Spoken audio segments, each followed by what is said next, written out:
नमस्कार, मी क्रांती आणि माझ्या चॅनलवर तुमचं खूप खूप खूप मनापासून स्वागत करते। कसे आहात? आय होप खूप मजेत आहात, आनंदात आहात। तर तुम्हाला आता स्वामींची अशी सेवा सांगणार आहे जी आपल्याला दत्त जयंतीपर्यंत 26 तारीखपर्यंत डिसेंबरच्या करायची आहे। 21 दिवसांचं तुम्ही अनुष्ठान करू शकतात, 11 दिवसाचं तुम्ही ह्याचा अनुष्ठान करू शकतात किंवा तुम्ही 5 किंवा 7 दिवसांचं देखील अनुष्ठान करू शकतात।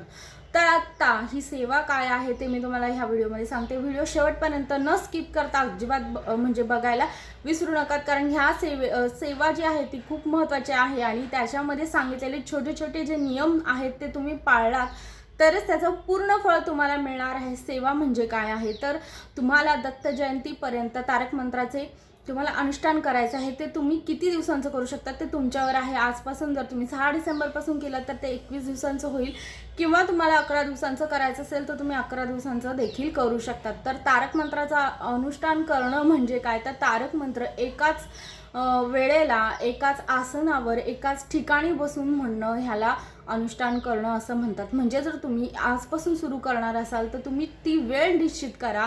कुठल्याही दिवसापासून तुम्ही सुरुवात करू शकतात, उद्यापासून देखील सुरू करू शकतात, कधीही तुम्ही सुरू करू शकतात।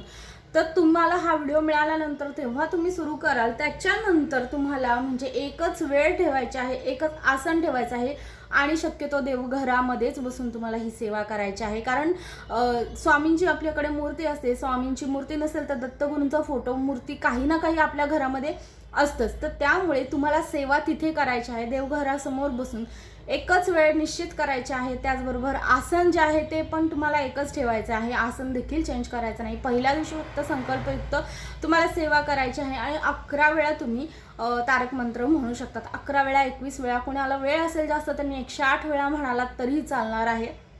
आता ही सेवा का करायची आहे? पहिली गोष्ट म्हणजे जर घरामध्ये खूप साऱ्या भांडण कटकटी असतील तर नवरा बायकोमध्ये पटत नसेल, मुलांची लग्न जमत असतील, मुलं ऐकत नसतील, मुलं बाहेरच्यांचं ऐकत असतील, घरातल्यांचं ऐकत नसतील, घरातील एखादी व्यक्ती समजा तुमचा नवरा असेल किंवा तुमची बायको जरी असेल ती देखील बाहेरच्यांचंच ऐकत असेल आणि घरातल्यांचं ऐकत नसेल किंवा त्यावरून बाहेरच्यांवरून घरामध्ये वाद होत असतील किंवा कोणाला नजरबाधा वगैरे तुम्हाला वाटत असेल अशी झालेली आहे तर तुम्ही ही सेवा निश्चित करू शकतात। कर्जबाजारीपणा असेल, कर्ज तुमचं लवकरात लवकर फिटावं, तुमच्या ज्या काही आर्थिक समस्या आहेत त्यातून तुम्हाला लवकर मार्ग मिळावा असं तुम्हाला वाटत असेल तर तुम्हाला ही सेवा करायलाच हवी। त्याचबरोबर जर म्हणजे आता समजा एखादा व्यक्ती खूप आजारी आहे, तुम्ही खूप दवाखाना केला परंतु त्याला काही इलाज म्हणजे त्याला लागू पडत नाही, अशा वेळेला तुम्हाला ही सेवा निश्चित करायची आहे। तुमच्या सर्व ज्या म्हणतात ना की आपल्या प्रापंचिक ज्या समस्या आहेत त्यांच्यावर हा उपाय आहे असं म्हणलात तरी चालणार आहे।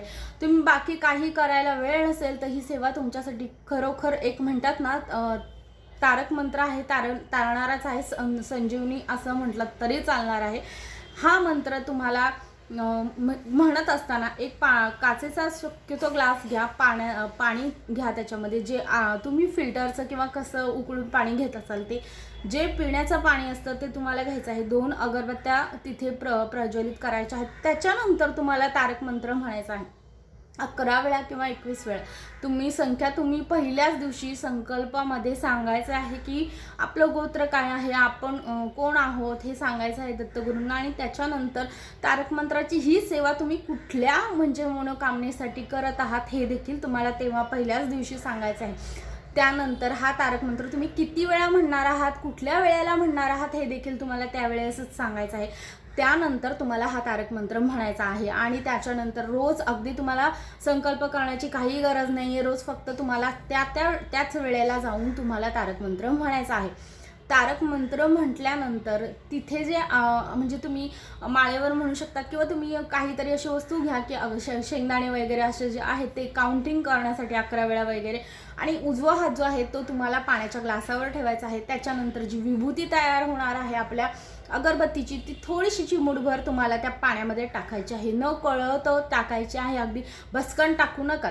त्याच्यानंतर पहिली गोष्ट म्हणजे हे पाणी तुम्हाला त्या व्यक्तीला प्यायला द्यायचं आहे। जर तुम्ही स्वतःसाठी सेवा करत असाल तर तुम्ही स्वतः प्या, अगदी तुम्हाला काही प्रॉब्लेम नाही आहे, घरात सगळं चांगलं आहे तरी तुम्हाला हे करायचं आहे तरी तुम्ही करू शकतात। घरातलं आजारपण सगळ्यांना जर आजारी आहे तर तुम्ही हे पाणी सर्वजण थोडं थोडं पिऊ शकतात। जर एखाद्याचा घरातल्याचा विश्वास नसेल तर अर्थात काय करायचं, तुम्ही त्याला भाजी करताना त्या व्यक्तीच्या भाजीमध्ये ते पाणी टाकू शकतात। इव्हन तुम्ही चहा तर आता सगळेजण घेतात, चहामध्ये ते पाणी म्हणजे मिसळू शकतात। जर तुमच्या घरातील व्यक्तीचा ह्याच्यावर विश्वास नसेल आणि पाणी प्यायला देऊ शकतात, ह्यापैकी काहीही तुम्हाला जर योग्य वाटेल त्यातून तुम्ही त्याच्या फक्त व्यक्तीच्या त्या पोटात जाण्याचे महत्त्व आहे। ते पाणी हे आहे, ते असंही पाणी हे जीवन आहे, अमृत आहे, परंतु आपण त्याच्यावर तारक मंत्र म्हटलेला आहे, म्हटल्यावर ते अमृत संजीवनी झालेलं आहे, एवढं लक्षात घ्या। दत्तगुरूंचा आशीर्वाद आहे, श्री स्वामी समर्थांचा त्याच्यावर आशीर्वाद आहे, त्यामुळे त्याच्याबद्दल तुम्हाला अजिबात काळजी करण्याची गरज नाही। फक्त तुम्ही ते पाणी मात्र तुम्हाला त्यांना प्यायला द्यायचं आहे। आणि लक्षात घ्या, हे पाणी पिल्यानंतरच थोड्याच दिवसामध्ये सेवा सुरू झाल्यानंतरच तुम्हाला लक्षात येईल की त्या व्यक्तीच्या वागण्यामध्ये बदल झालेला आहे, त्या व्यक्तीच्या म्हणजे जी वागणं आहे, त्याचं बोलणं आहे, त्याच्यामध्ये बदल झालेला आहे। सॉफ्ट जी आहे ती व्यक्ती झालेली आहे, खूप म्हणजे एकदम उग्रपणे ती बोलत असेल तर ते सॉफ्ट झालेलं तुम्हाला जाणवेल। ती व्यक्ती जर तुमचं ऐकत नसेल तर ती तुमचं ऐकायला लागलेली असेल असं जाणवेल। त्याचबरोबर जर तुमचा आजारपणा असतील तर ती हळूहळू कमी झाल्याचं लक्षात येईल। ही तुम्ही सेवा कितीही दिवस करू शकता। जर ही सेवा करत असताना सुतक आलं तर काय करायचं, किंवा ही सेवा करत असताना विटाळ आला आणि जर पिरियड्स आलं तर काय करायचं, अर्थात ही सेवा स्किप करू शकता तुम्ही। जे दिवस जेवढे झालेत ते तेवढे काउंट करून नंतर पुन्हा ती सेवा चालू करू शकता। तुम्हाला हवं तितक्या दिवस ही तुम्ही सेवा करू शकतात। परंतु दत्त जयंतीच्या अगोदर तुम्ही ही जर सेवा सुरू केली आणि दत्त जयंतीच्या दिवशी जर तुम्ही संपवली तर त्याचं परिणाम खूप जास्त प्रभावी पडणार आहेत। हे बघा, प्रत्येक देवतेचं जे आता जयंती आहे, उदाहरणार्थ जर आपण काळभैरवांची जयंती बघितली तर त्या दिवशीचं त्यांचा जो म्हणतात ना, त्या देवतेचा जो ऑरा आहे किंवा त्या देवतेची जी तेज आहेत, वलय आहेत, ते खूप जास्त प्रमाणात आपल्याला जाणवत असतं। अशा रीतीने जर तुम्ही दत्त जयंतीच्या अगोदर ही सेवा केली तर त्याचे तुम्हाला खूप जास्त लाभ होणार आहे।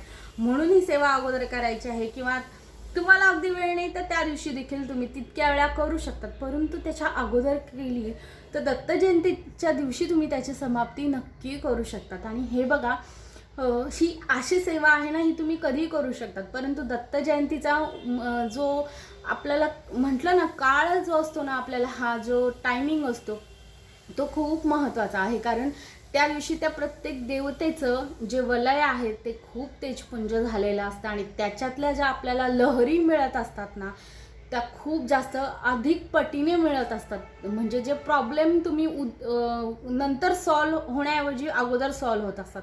म्हणून हे आपल्याला टायमावर करायचं आहे। तर हा व्हिडिओ कसा वाटला ते मला कमेंट करून सांगायला विसरू नका। व्हिडिओ आवडला तर लाईक, शेअर आणि सबस्क्राईब केल्याशिवाय जायला विसरू नका।